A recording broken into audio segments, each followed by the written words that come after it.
Gravando. Ó. Então a gente fez até a 5, né? E aqui, questão 6 era a questão de química. Não, professor, até a 3 só. A gente fez até a 5. Até a 5. 3, 4 pulou. Vamos lá. Eu falei que foi essa da parte. Isso, 3, 4 era português. Então, ó, a questão 6 a gente até não conseguiu, nem ia conseguir mesmo, porque ela tem um texto enorme, né, sobre a tabela periódica. Não, pode deixar. A ONU declarou 2019 como sendo o ano internacional da tabela periódica dos elementos químicos. Um dos principais motivos para a comemoração é que em 2019 completamos 150 anos desde a primeira tabela de Dmitri Mendeleev. Ele, na tentativa de organizar os elementos químicos conhecidos na época, inspirou-se em cartas de baralho que usava para jogar paciência. Fez algo parecido com os elementos. Pegou fichas brancas, né, e nelas escreveu o símbolo dos elementos químicos, químicos conhecidos, uma curta lista de suas propriedades. Então, se era um metal, temperatura, ponto de fusão, ponto de ebulição, né, colocou lá algumas, que tipo de elementos, tipo de ligações eles faziam e tal, ele foi fazendo isso aí. Né? Curta lista de suas propriedades químicas. Passou então a se concentrar sobre aquelas fichas. Em um dado momento, foi vencido pela exaustão e adormeceu. E aí ele sonhou que ele viu uma tabela na qual os elementos se encaixavam exatamente como pretendia. Então ele ficou, imagina, ele ficou ali o dia todo, ali, passou um tempão tentando, né, encaixar, tentando achar alguma ordem nos elementos químicos. Ele não conseguiu. Dormindo, ele sonhou da maneira, né, que deveria ficar. Ao despertar do sono, escreveu imediatamente essa tabela. Ele compreendeu que, quando os elementos eram escritos numa ordem crescente de massa atômica, várias propriedades químicas repetiam em intervalos regulares, né, intervalos periódicos, por isso que o nome da tabela periódica. O mais impressionante dessa descoberta, que fez com que ele fosse levado a sério pela comunidade científica, foi que ele deixou alguns espaços vagos, dizendo que nenhum elemento se encaixava ali porque eles ainda não haviam sido descobertos, mas que seriam. Ou seja, a tabela, como a gente conhece hoje, né, ela é um monte de quadradinho ali, cada quadradinho com o seu elemento, né, representa um elemento químico. Hoje a gente conhece todos, mas na época, imagina, ele colocou algum elemento aqui, colocava um elemento aqui, um aqui, aqui ele deixava em branco, mas ele falou, aqui é um elemento químico que não existe, que a gente não conhece, mas que um dia ele vai ser descoberto, e que quando ele for descoberto, ele vai ser assim, assim, assado. Ou seja, além dele saber que aqueles elementos existiam, que ainda seria descoberto, ele ainda falou quais eram as propriedades que aquele elemento que nem tinha sido descoberto ainda iria ter. Ele falou isso.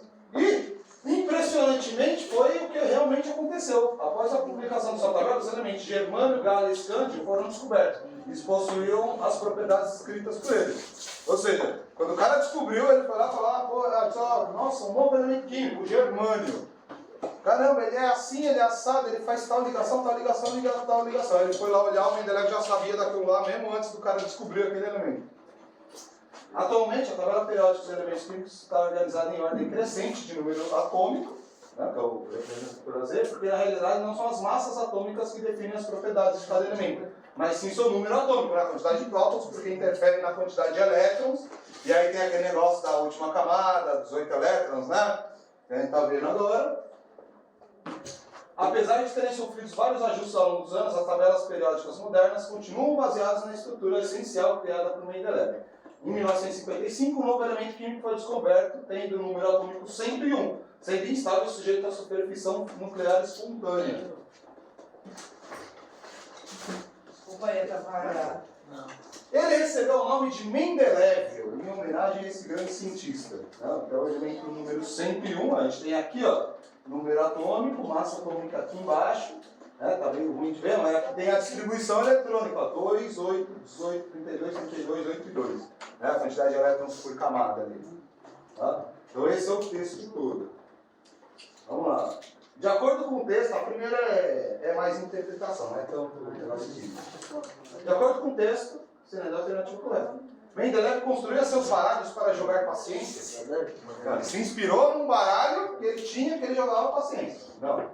O baralho de Mendeleev continha os elementos químicos conhecidos na época? Nem todos. Faltavam alguns, inclusive, o mais legal da história é essa parte dos que não existiam ainda, mas que ele já sabia que existiam. Não é que não existiam, não tinha sido descoberto, né? Eles existiam. Na tabela de Mendeleev, os elementos estão organizados em ordem crescente de número atômico. Era na de Mendeleev, era moderna. Ele organizou de cara assim, em ordem crescente de raio atômico. Né? Tem um trechinho no texto que ele fala exatamente isso. Deixa eu ver. Cadê? Professor, essa é de 2019? 2019. Escreveu em ordem crescente de massa atômica. Ele escreveu em ordem de massa atômica, não de número atômico. Número atômico é a moderna. A tabela periódica recebeu esse nome porque as propriedades dos elementos na organização elaborada por Mendeleev repetiam-se periodicamente. Sim. É isso, não? O texto fala, não. A tabela periódica é porque esses intervalos eram periódicos. Que intervalo é esse? Que os elementos, que a partir de um certo condição você vai ver na tabela periódica. Chega uma hora que um elemento ele tem a mesma característica do outro. Os elementos que estão na mesma família, né? Para tudo, a gente não sempre olha a família. É isso, porque os elementos de uma mesma família, que estão numa mesma coluna na tabela periódica, eles reagem exatamente igual. Lembra? O magnésio, por exemplo, quando ele reage com o oxigênio, vai ficar 1 para 1. Se eu pegar um outro elemento da coluna 16, o enxofre, por exemplo, a molécula é igual. Por quê? Eles fazem a mesma quantidade de ligação, porque são da mesma família. É isso daí que ele quer dizer aqui, tá? Quando ele fala que essas propriedades se repetem de maneira periódica, é porque, conforme você vai vendo, chegou aqui, família 16, você tem oxigênio, ele reage de uma forma. Vai continuar, aí chegou embaixo aqui, enxofre.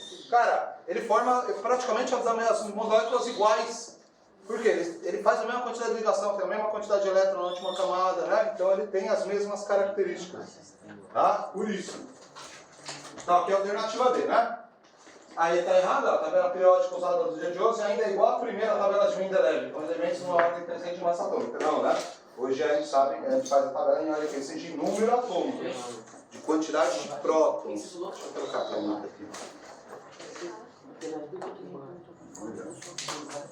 Certo? Questão 6, alternativa B. E a 7, ó. Mendeleev deixou em sua tabela espaços vazios por quê? Ele havia sonhado com novos elementos e passou a pesquisá-los? Não. Previa a descoberta de novos elementos químicos que realmente ocorreu posteriormente? Sim. Previu isso, inclusive as características dele. Que foram preenchidos novos elementos, cada característica diferente das previstas por ele. Não, as mesmas que ele previu. Porque não existiam elementos que apresentassem as massas atômicas que deveriam ocupá-los. Não, tinha os elementos, mas eles só não tinham sido descobertos. Para serem preenchidos por elementos químicos que havia descoberto pouco antes de sonhar com a tabela? Não, também. Que também é interpretação de texto, né? E a 8 também tem a ver com texto. Ali no texto, na parte ali de baixo, você tem isso daqui, certo? O MD. Aí está aqui, né, em cima aqui 101, embaixo 258. Tá assim, ó. Tá desse jeito. Aqui, bastante gente acabou confundindo, ó. Presta atenção aqui, ó. Ele fala que o elemento químico, cujo nome é em homenagem ao cientista, né, que é o Mendeleev, apresenta número atômico igual a 258. É, João? É o número atômico que é igual a 258? Não. Não. Por mais que no desenho que está na tabela a massa atômica esteja no lugar que normalmente a gente coloca, o número atômico esteja no lugar da massa atômica, onde normalmente a gente coloca, por quê? Normalmente a gente faz como? Oxigênio, por exemplo. Número atômico a gente coloca embaixo à esquerda, a massa atômica a gente coloca em cima à esquerda, né? Só que lembra que eu falei? Na tabela, isso não necessariamente vai ser assim, porque cada tabela tem a sua própria legenda. Ela vai colocar a posição que quiser. Quando a gente escreve, normalmente aqui a gente coloca a massa atômica e aqui a gente coloca o número atômico. Mas quando eu estou escrevendo, né, para facilitar, para eu não ter que fazer uma legenda para cada elemento, cada vez que eu colocar um elemento químico. A tabela periódica não, ela tem uma legenda lá e todo mundo vai obedecer daquele jeito que está na legenda. Mas, como que eu sei, daqui ó, nessa situação, quem é massa atômica e quem é número atômico? Lembra assim, ó, a massa não é a soma da quantidade de prótons mais a quantidade de nêutrons? O número atômico não é a quantidade apenas dos prótons? Sim. Você concorda comigo que se a massa ela é a soma dos prótons mais a quantidade de nêutrons, então a massa vai ser um número maior, sempre maior do que o número atômico? Sim. Porque é o número atômico mais os nêutrons. Então, quando eu olhar, a massa sempre vai ser o maior número. Sempre vai ser o maior número. Ou seja, do jeito que está colocado ali, isso é a massa atômica e esse é o número atômico. Professor, isso é 101, né? 101. Ah, porque daqui parece 01. É 101. São 101 prótons. Não. Número atômico igual a 258? Não. Número de massa igual a 101? Não, está invertido, né? Apresenta estabilidade nuclear? Não. No texto fala que é um elemento, o Mendeleev é um elemento instável e que ele está sujeito a sofrer fissão espontânea. Ou seja, o núcleo dele é tão grande, tão cheio de coisas, tem 258, em média, 258 partículas no núcleo, né? 101 prótons mais 157 nêutrons, né? Para dar 258. O núcleo é muito grande, então ele é instável, ele tende a se desfazer, tá? Então ele não tem estabilidade nuclear, ele tem instabilidade nuclear.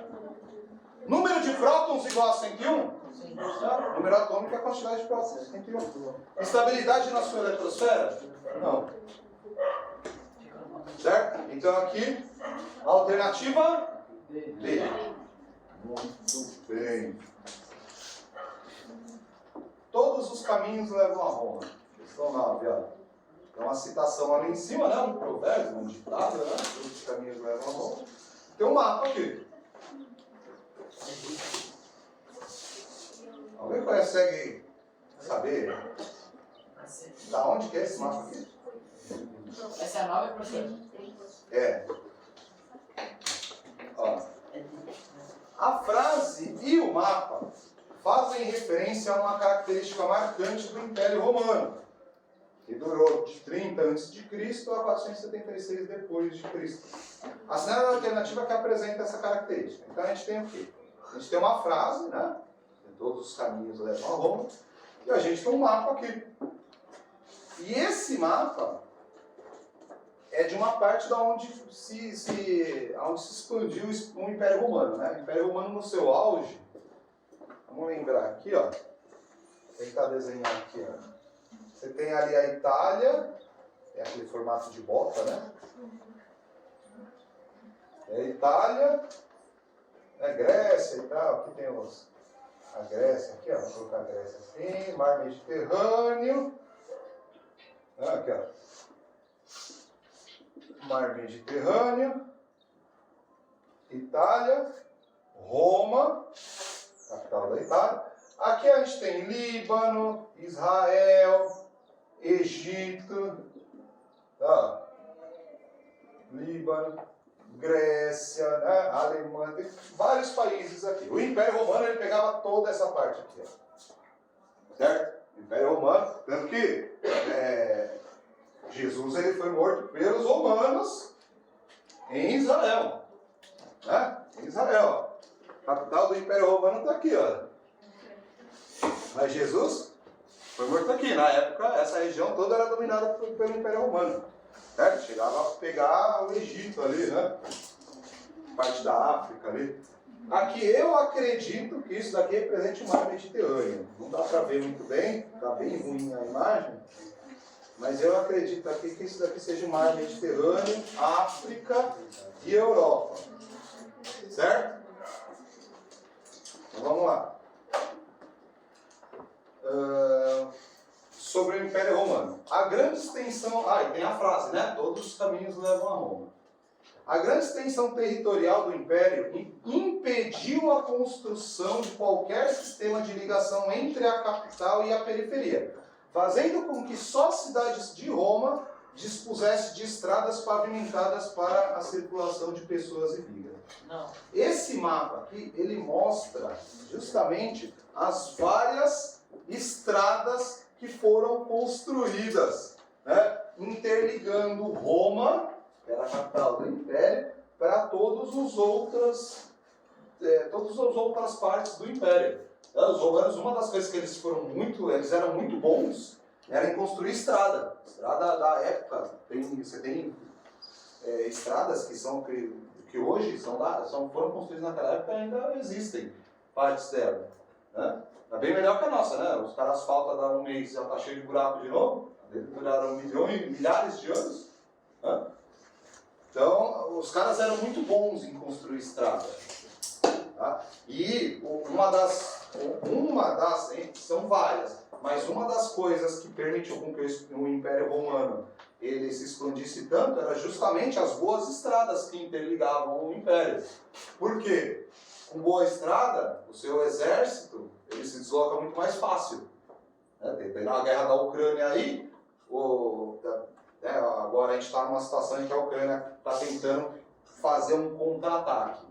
A Rússia ela faz o quê para se defender? Ela joga o pessoal chama de dente de dragão. É um pilar triangular assim nas estradas. Por quê? O exército, os tanques inimigos, eles vão tentar passar por ali.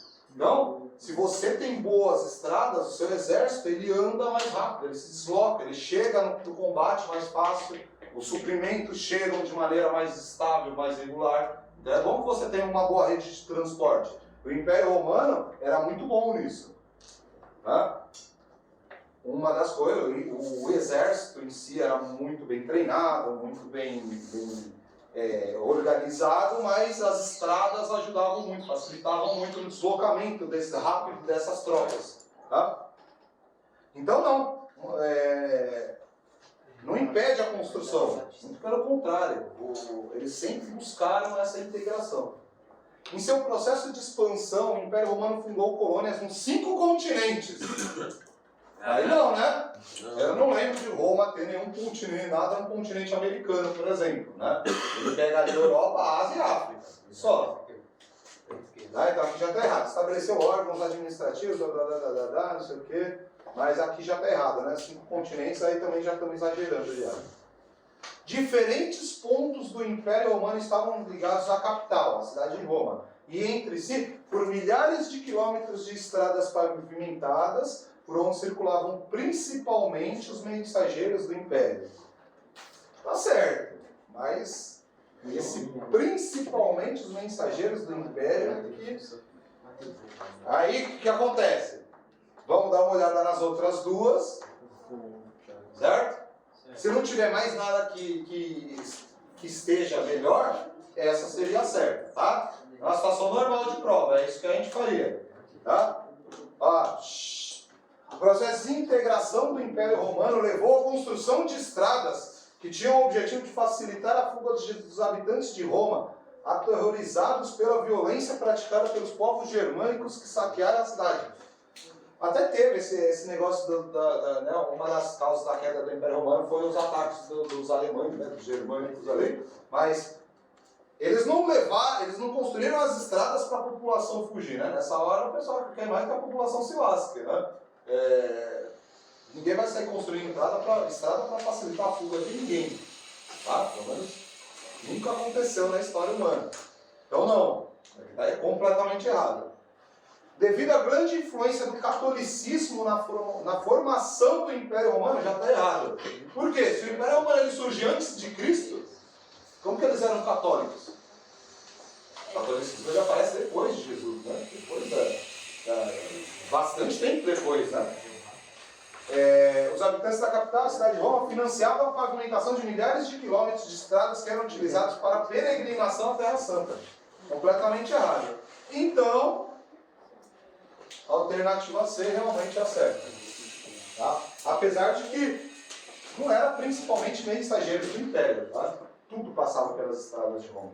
Mas é principalmente, né? É o que o povo Não principalmente, apesar de que o sistema de comunicação facilitava muito nessa expansão, né?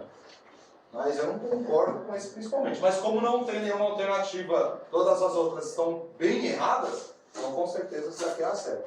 Muitas vezes, quando vocês forem fazer a prova, principalmente questão de história e geografia, vai ter situação desse tipo. Vocês vão olhar, uma questão vai parecer certa, uma das alternativas vai parecer certa. Dá uma olhada nas outras para confirmar. Se não aparecer nada melhor, aquela é a que você vai marcar. Certo?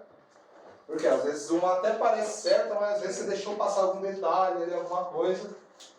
Se você marcar lá direto, às vezes a E, por exemplo, estaria completamente correta e você nem chegou lá. Dá sempre uma olhada.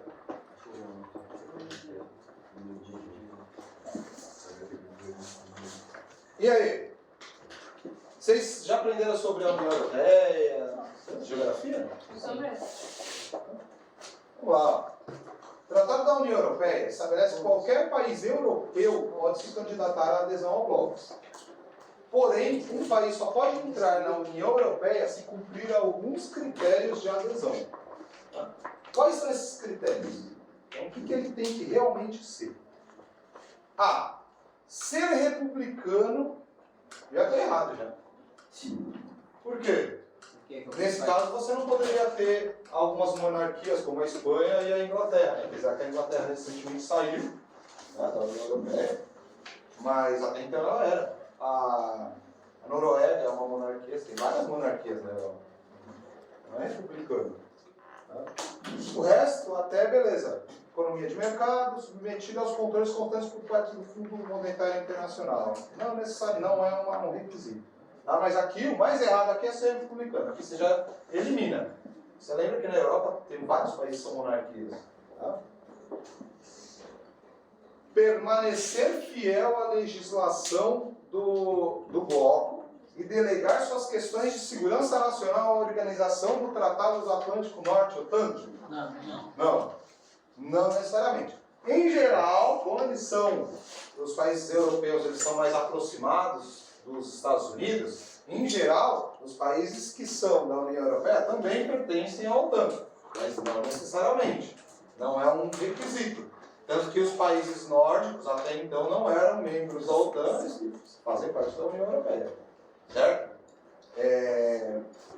Não é um requisito. É uma coisa que normalmente acontece, mas não é um requisito. Tá? Lembrando que a OTAN é uma aliança militar. Tá? Não tem nada a ver com economia. Uma coisa é uma coisa, outra coisa é outra coisa. Tá? Possuir regime monarquista de governo, aceitar a política econômica do bloco e se comprometer a utilizar o euro. O problema é o regime monarquista aqui, né? Não precisa ser monarquista. Tem repúblicas que são da União Europeia. Legal. Estar situado na Europa Ocidental e substituir sua Câmara de Deputados e seu Senado pelo Parlamento Europeu? Não. Você não tem, o país que queira fazer parte da União Europeia não tem que mudar os seus sistemas de governo, né? Não tem que mudar as suas instituições, não tem que mudar nada. Tá? E não precisa necessariamente ser na Europa Ocidental.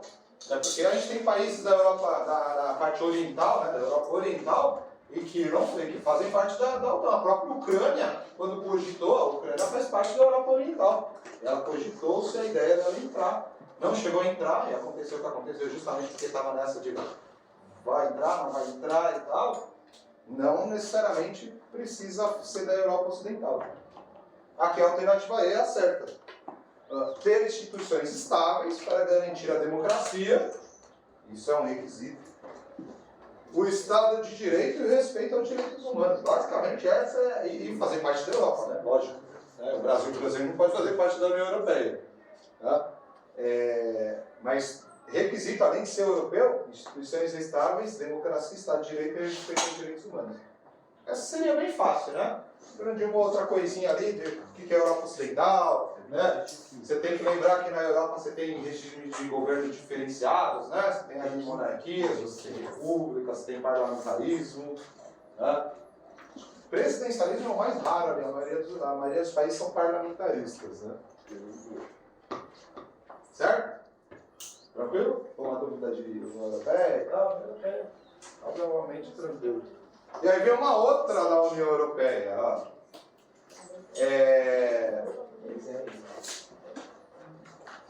Ao longo de sua existência, a União Europeia vem aceitando a entrada de novos países no bloco, né? Aqui não tinha ainda a questão da Ucrânia.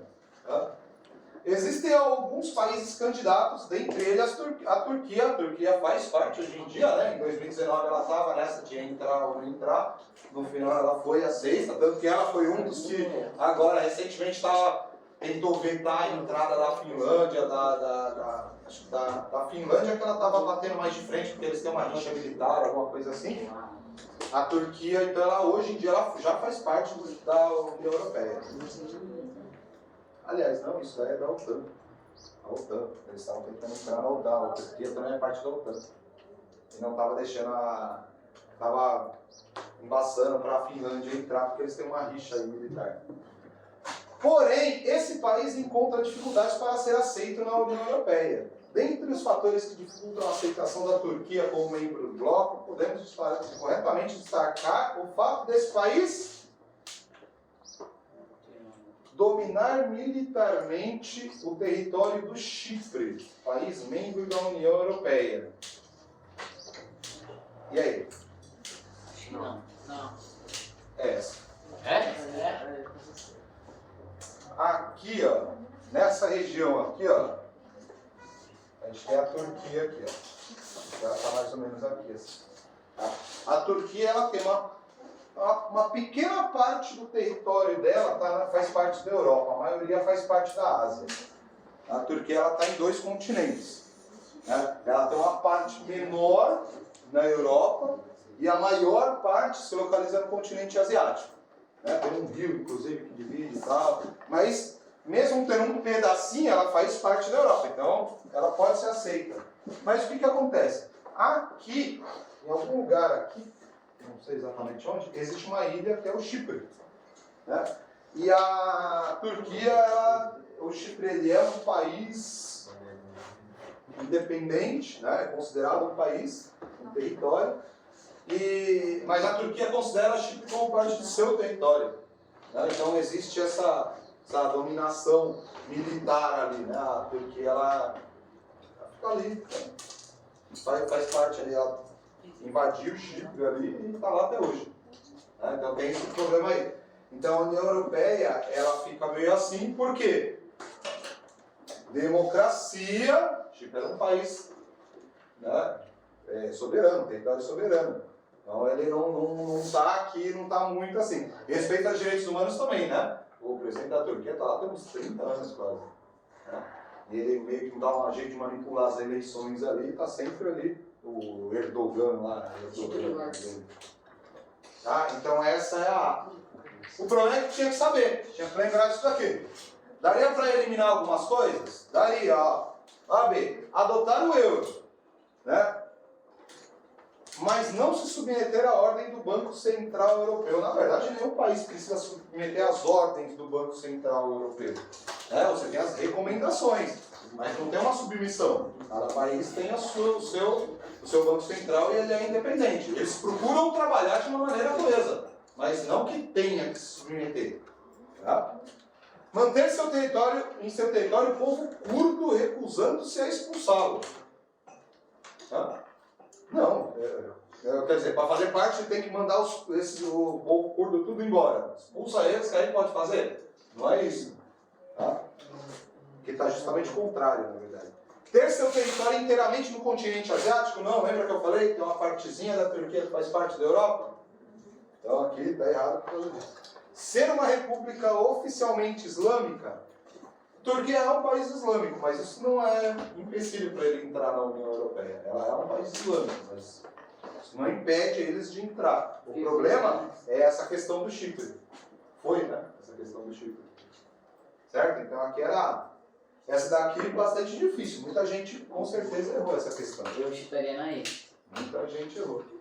E aí é uma coisa que a gente pensa, Turquia faz parte ali naquela região ali, onde tem muito islâmico ali. Vou nessa. Mas... E essa daqui? Eita, essa daqui é um lixo. Praticamente a gente vai finalizar hoje nela. Deixa eu já apagar aqui. Essa questão dá um trabalhão. Oi?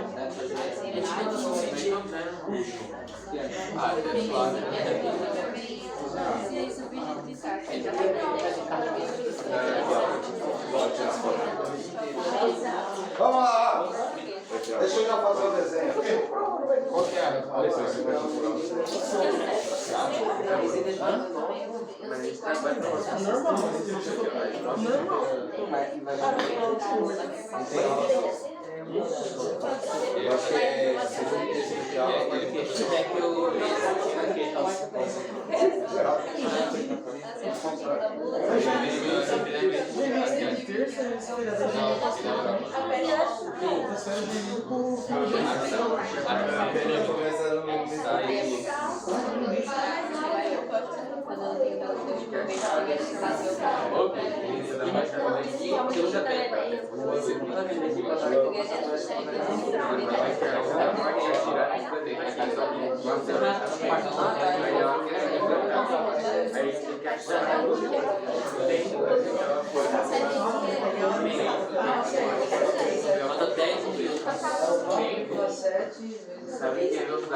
Vamos lá.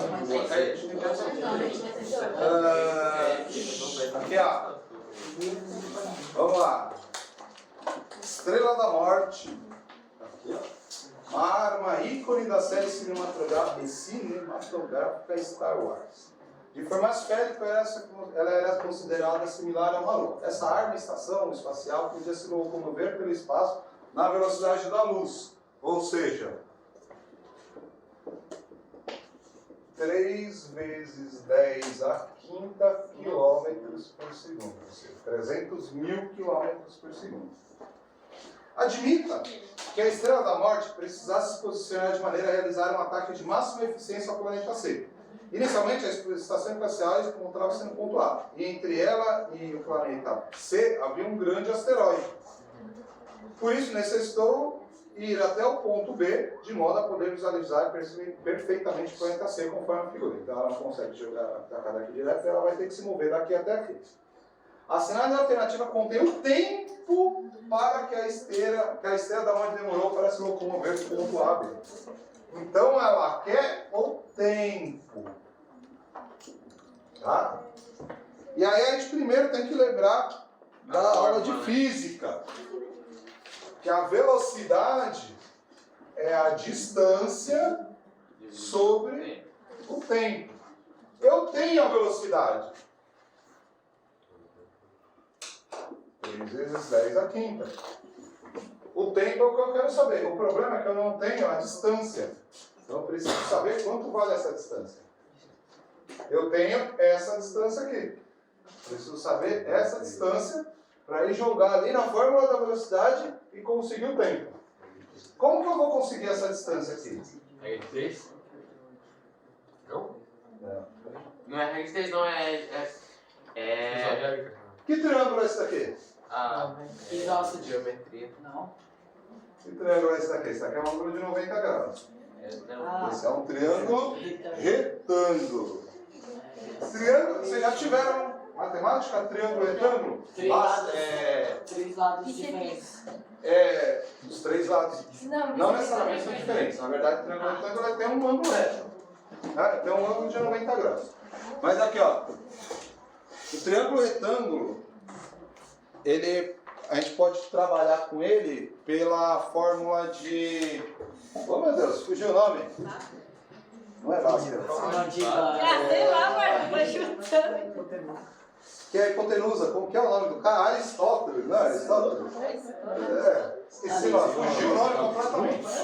Mas é da hipotenusa lá. Tá? Aqui, ó.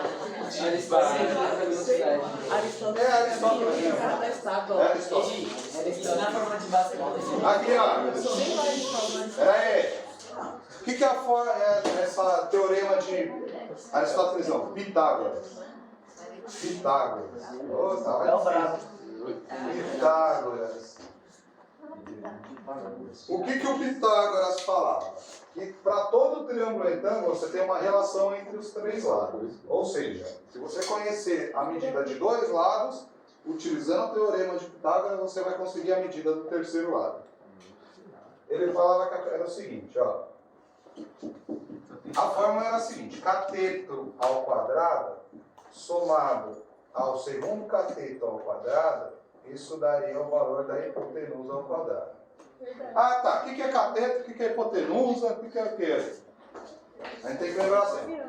Todo triângulo retângulo tem um ângulo de 90 graus. O ângulo de 90 graus é do L, né? 90 graus. Tá? Aqui, ó. 90 graus. As linhas, os lados desse triângulo que tocam o ângulo de 90 graus são chamados catetos.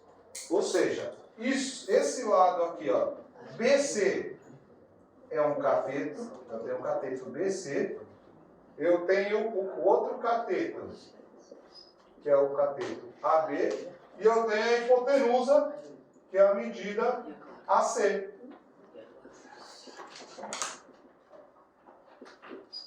Certo? Hipotenusa é esse lado maior aqui. Ou seja, eu tenho a medida de um dos dois catetos e eu tenho a medida da hipotenusa.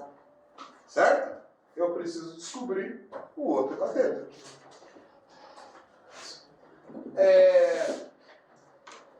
Eu tenho que fazer aquilo lá ao quadrado. Só que a primeira coisa, ó. Primeira coisa que a gente vai fazer aqui, ó. Tá ruim isso daqui, ó. Tá ruim, ó.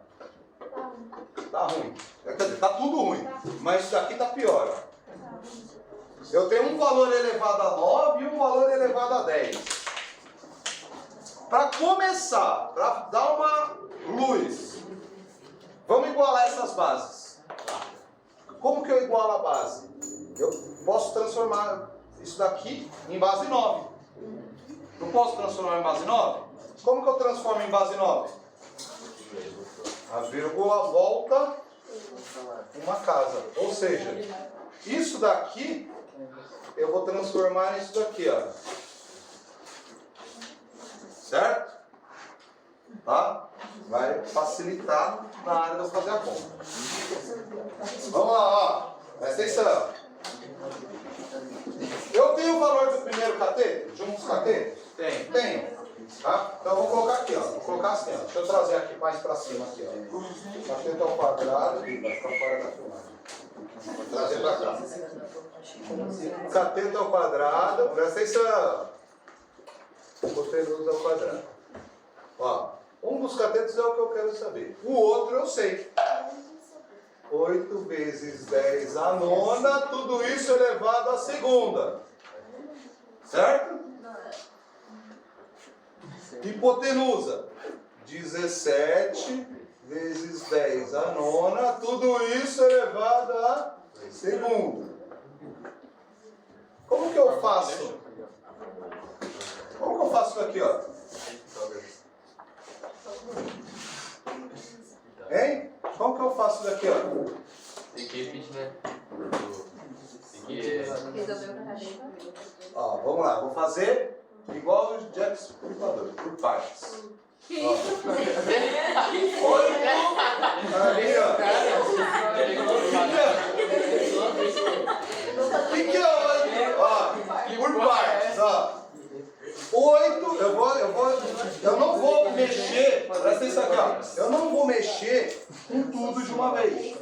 Primeiro eu vou fazer o 8 aqui, ó. 8 ao quadrado, que é 8 vezes 8, 64, né? Vezes 10. Como que eu faço uma potência de uma potência? Tem que multiplicar, né? Multiplico, né? Multiplico um pelo outro. Ou seja, 9 vezes 2, 18. Mesma coisa aqui, ó. 17 vezes 17.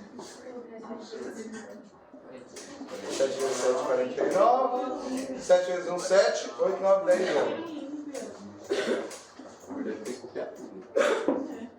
Certo? 289. É isso? Mesma coisa aqui, ó. Multiplica 1 pelo 8. 18, né? Certo? Isso daqui, ó. Presta atenção. Esse valor aqui, ó, 64 vezes 10 é 18, que está somando, eu vou passar subtraindo, ao contrário, hein, ó. Está somando, passo subtraindo. 289 vezes 10 a 18, menos 64 vezes 10, 18. Como que eu faço essa conta aqui? Tá muito difícil? Não. Por partes. Ó, vou fazer primeiro a frente, ó. 289 menos 64. Isso daqui vai dar 225. Olha que coisa, 225 é uma raiz exata, né? De 15, né? Ó, dica, ó. C quadrado igual a 225 vezes 10 a 18, né? Aqui eu não posso mexer. Raiz. Corto aqui. 225. Raiz de 225 é? 15. Falei que ia ser, cara. Aqui, ó. Não quebra pela metade? Quando era a potência, não multiplicou por 2? Aqui, como é raiz, eu não vou dividir por 2? 1 vezes 5 vezes 10 a nona. 15, né? Ah, certeza. 15 vezes 10 a nona. Professor, por que você colocou? Por que você colocou na raiz depois? Porque aqui, ó. Aqui, 289 vezes 10 a 18. 225 vezes 10 a 18 é o valor do cateto elevado ao quadrado, ó. O cateto está ao quadrado desde o começo. Ah, então ele... Eu preciso tirar esse quadrado daqui. Porque eu quero saber o valor dessa distância. Eu não quero saber essa distância ao quadrado. Eu quero saber só essa distância. Então eu preciso tirar esse quadrado daqui. Como que a gente elimina um quadrado? Fazer as duas Raiz coisas. quadrada. Só que eu tenho que jogar para um lado, eu tenho que jogar do outro também. Só que aqui eu consigo resolver. Aqui, ó. Pera aí. Calma aí. Já deu horário, eu sei que a questão não acabou. Porém, com essa medida aqui, se eu jogar agora aqui, ó, 15 vezes 10 a nona, aqui, resolver essa equação de primeiro grau, eu vou chegar no 5 vezes 10 a quarta. Tá? Que é a alternativa certa para essa questão. Porque eu só vou ter que pegar esse valor aqui e jogar aqui. Na próxima aula, semana que vem,